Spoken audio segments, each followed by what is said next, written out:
శ్రీ శక్తి channel ప్రేక్షకులకు స్వాగతం. ఈరోజు మన కొత్త కథతో ప్రారంభం. అగ్ని పురాణము.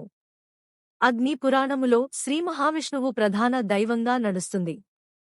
పురాణానికి కావలసిన 5 లక్షణాలు ఈ పురాణంలో ఉన్నాయి. అగ్ని వశిష్ఠుడికి చెప్పగా అదే విషయాన్ని వశిష్ఠుడు వ్యాసుడికి చెప్పగా వ్యాసుడు తన శిష్యుడైన రోమ మహర్షి చేత సత్రయాగం జరుగుతున్నప్పుడు అవే విషయాలు అక్కడ ఉన్న ఋషులకు చెప్పాడని ఈ పురాణం చెబుతోంది.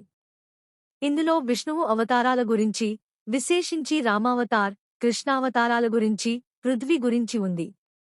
యాగ పూజా విధానాలు, జ్యోతిశ్శాస్త్ర విషయాలు, చరిత్ర, యుద్ధము, సంస్కృత వ్యాకరణము, ఛందస్సు, న్యాయం, వైద్యం, యుద్ధ క్రీడలు వంటి అనేక శాస్త్రాలకు సంబంధించిన విషయాలు ఇందులో చోటు చేసుకున్నాయి.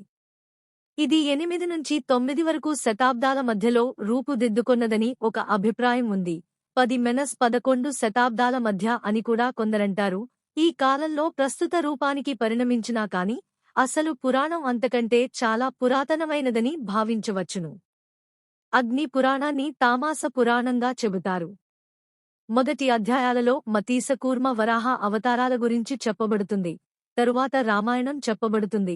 మోహిని అవతారం గురించి, కల్కి అవతారం గురించి సూచించబడుతుంది. శైవ, వైష్ణవ, శాక్త, సౌర ఆగమాలకు సంబంధించిన విషయాలు కూడా ఉన్నాయి. నారద, అగ్ని, హయగ్రీవ, భగవంతుల మధ్య సంవాదము ఉంటుంది.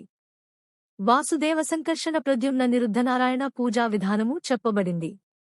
శివలింగ, దుర్గా, గణేశాది దేవత పూజా విధానాలు చెప్పబడ్డాయి.